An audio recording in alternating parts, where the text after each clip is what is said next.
אבל עכשיו אני עומד לתת לכם את הנימוק המשמעותי ביותר, למה לדעתי כדאי לכם להצביע שאני אלך לגן עדן. והנימוק המשמעותי. סליחה? מה? טופז? כן? זהו, נגמר הזמן. מה זאת אומרת? מה זאת אומרת? מה זאת אומרת? זהו, נגמר הזמן. דיברת מספיק. זאת אומרת, עכשיו ההצבעה? בסדר, אוקיי. אז עכשיו אולי נעשה מה שצריך. הצבעה, מי בעד גן עדן? לא בדיוק. מה זאת אומרת? חלו כמה שינויים. איזה שינויים? את זה אתה תשמע מפי הבוס. יעלה ויבוא דיין האמת, ריבון העולמים, הקדוש ברוך הוא! שלום לך. שלום, שלום. מה העניינים? מה שלומך? ברוך השם, ברוך אתה. תודה לאל, תודה לך. זאת אומרת, בעצם הכל תלוי בך כרגע, מה יקרה איתי, ואז יהיה. כן, אתה צודק. ובכן אני חייב לומר לך, שמעתי את הדברים שלך, את הקטעים, את הבדיחות, ואני חייב לומר לך, נחמד מאוד. באמת? כן, באמת. במיוחד אהבתי את הקטע שבו דיברת על נשים.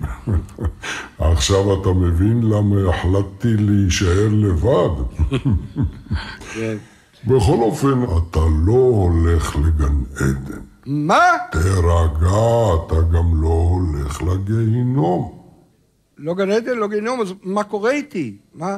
מה שקורה איתך זה שאתה חוזר לכדור הארץ, למדינת ישראל. למה? כי זה גם גן עדן וגם גיהינום. יש בזה משהו, רק חייב לומר לך, הקדוש ברוך הוא, התחלתי להתרגל למקום הזה. התחלת להתרגל? כן. אל תדאג, אתה עוד תחזור לכאן, אני מבטיח לך שתחזור. מתי?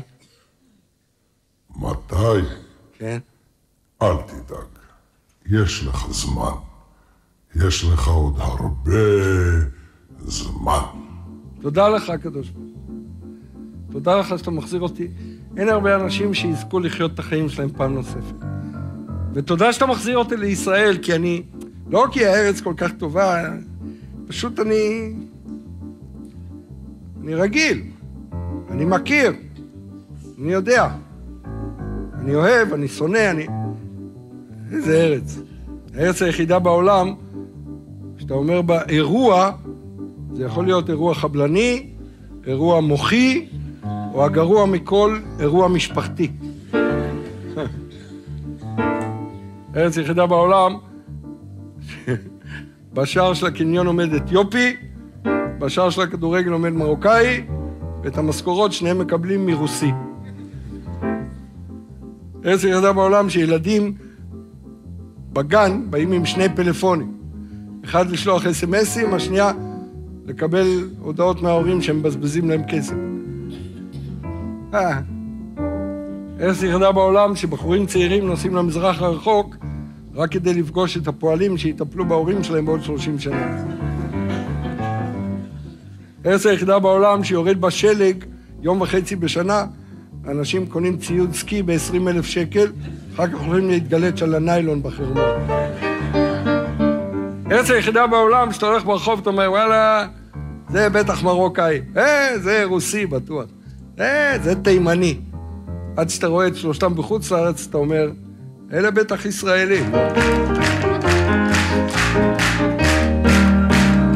טוב, אז אם חזרנו, אז בואו נשתולל. יש פה איזה זוג שבא להם להופיע בטלוויזיה, שיראו אותם, יאללה, בואו בריצה, בואו שניכם, הנה הבחורה עם האומץ. אל הבמה במחיאות כפיים שלכם. הם הולכים לעבור אצלי ייסורי גיהינום. אהלן, שלום. איך קוראים לגברת? ענבר. ולך? אסף. חברים מילדות. מה? באמת? סתם. ענבל, תעמדי פה. אתם עומדים לשמוע עכשיו את תולדות המלחמה הארוכה ביותר בהיסטוריה. רס"ר בצה"ל יסביר לכם על המלחמה הארוכה. שימו לב. אנחנו עומדים ללמוד היום על המלחמה הארוכה ביותר בהיסטוריה, מלחמת זין בנון. זכר בנקבה. כמו כל דבר בצה"ל, גם הזין וגם הנון מתחלקים לשלושה חלקים. חלק א', חלק ב' וחלק ג'. למרות שגם זין וגם נון מתחלקים בדיוק לאותם חלקים, שונה לחלוטין היחס שבין החלקים אצלם. אצל נון, החלק השולט הוא ב'. ב' שולט אצלה על א', וא' שולט על ג'. יפה, תרבותי, נורמלי, שפוי.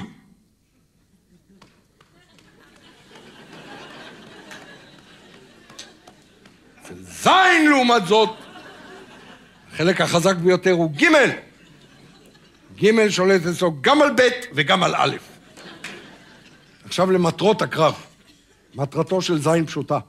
הוא רוצה להגיע לקרב מגע ג' בג'. אבל זין שיש לו מספיק א' יודע שנון שיש לו מספיק א' לא תיתן לו להגיע עם הג' שלו לג' שלה סתם ככה. לכן, זין שיש לו מספיק א' משתמש בא' שלו כדי לכבוש לנון את ב'. כבש לה את ב', שיתק לה את א', ונון שא' שלה משותק תיתן לזין להגיע עם ג' שלו לג' שלה בלי בעיות.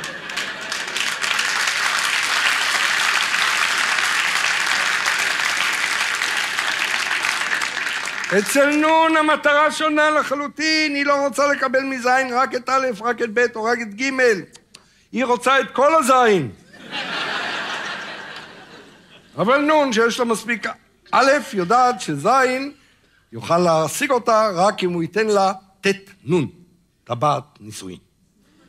אבל נון שיש לה מספיק א' יודעת שזין שיש לה מספיק א' לא ייתן לה ת' נון סתם ככה, לכן נון שיש לה מספיק א', משתמשת עם הג' שלה כדי לתפוס את זין בג'.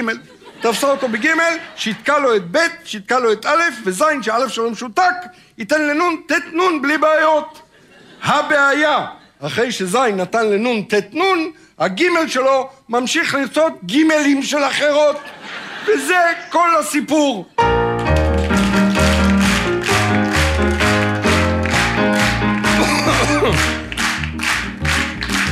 ערב טוב לך גברת, ערב טוב לך אדון, עם הצחוק הכל אחרת ואיני חומד לצון. תפקידי הוא כאן הערב להצחיק אתכם, אבל אם לא תצחקו בלי הרף זה יהיה צחוק הגורל. אך לפני הכל תרשו לי יחד עמכם לבדוק מה בעצם הפירוש של המילה הזאת צחוק. אז לפי מחקר סטטיסטי, הקהל תמיד יצחק, צחוק פרוע וסדיסטי כשאיש מסכן נדפק. הנה דוגמה.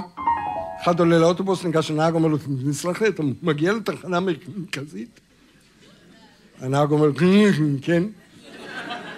מגיע לתחנה מרכזית. הוא אומר לו, בואי נתעצור. צוחק עליי! הוא אומר, מה פתאום, אני מדבר כך. הוא אומר, בסדר, הולך יושב. עולה עוד בן אדם, ניגש לנהג, אומר לו, סלח, אתה מגיע לתחנה מרכזית? הנהג אומר לו, כן, אני מגיע לתחנה מרכזית. הראשון בא אליו ואומר לו, את צחקת עליי, הוא אומר, מה פתאום, אני צחקתי עליו,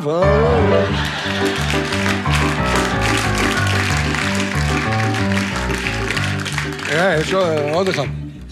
אחד הולך ברחוב עם שתי תחבושות על האוזניים. פוגש אותו חבר שלו, אומר, מה קרה לך? הוא אומר, עמדתי וגיהצתי, פתאום הטלפון צלצל. אז בטעות אני... הוא אומר, וואי! אז למה באוזן השנייה? הוא אומר, תכף טלפנתי למגן דוד.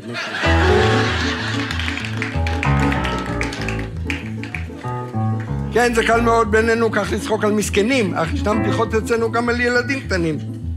ילדים כדי לדעת הם כבר לא כל כך תמימים, כל מה שאוזנם שומעת הם היום כבר מבינים, והיום כבר אין שום צורך לזלזל בעוללים, הם אולי קטנים באורך, אך הם ממזרים גדולים. כמו למשל, ילד בן 3 בא לקיוסק, אומר, תן לי בובה של שוקולד. הוא נותן לו בובה של ילדה, הוא אומר לו, אני רוצה בובה של ילד. הוא אומר לו, למה? הוא אומר לו, בילד יש יותר שוקולד. כמובן שלא סיפרתי, אך יש גם בדיחות גסות. זה קהל מכובד נזכרתי, אין בכלל מה לעשות. אך לדעתי בעצם אין בדיחות גסות בכלל. מה שגס פה הוא רק עצם דמיונו של הקהל. אז מה אכפת לי? 2 נטו אנסה פה לספר, אם תטילו עליי וטו, אז תוכלו זאת לצנזר. כמו למשל.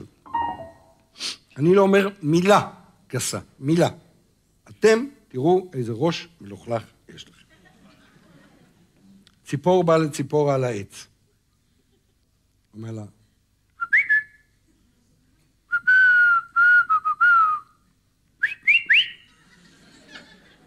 היא אומרת,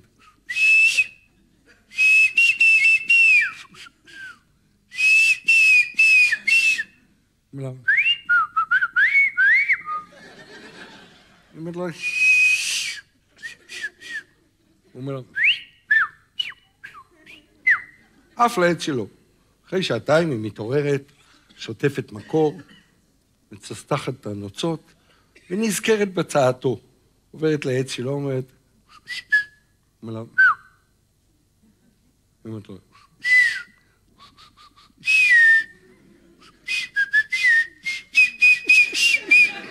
אומר לו,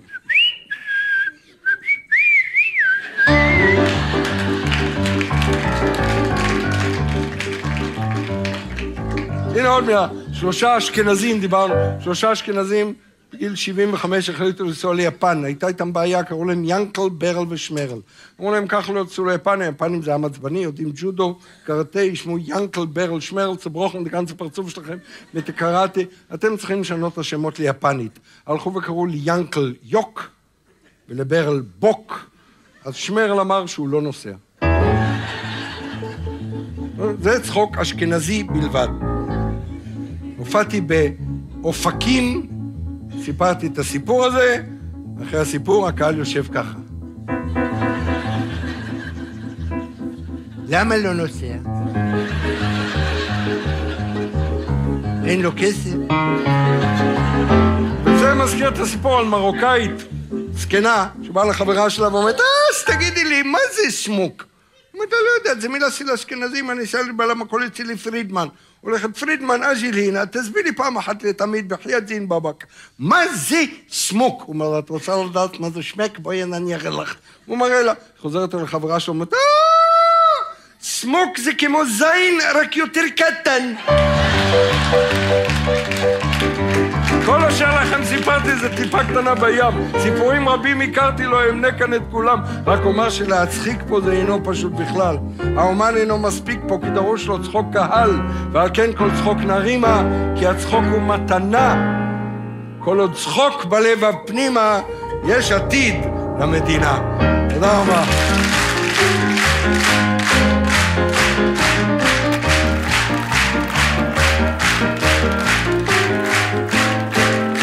אני רוצה לקרוא לכם משהו שעכשיו תתרווחו ותאמינו שזה יוצא מהלב, מקווה שיגיע אל הלב ושילווה אתכם הביתה.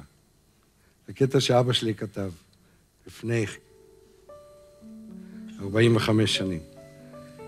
היום אתה צריך להיות אקטואלי, כשאתה מדבר על דברים, אתה צריך לדבר על דברים שקורים, אבל כשאתה מדבר על דברים רגשיים זה תמיד.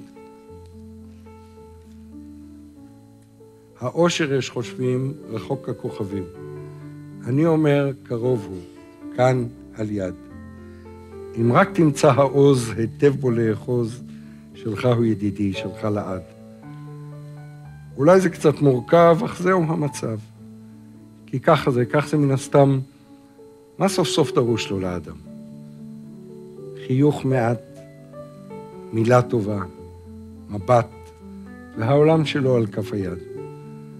חייך אליו ראי, ידך הושט, ואל תאמר מחר, עשה כעת. כי זהו האדם, החיוך מונח אצלו בדם. למשל, חייל עומד בכביש, והעולם אדיש ואין אף טרמפ, והיא שם מחכה.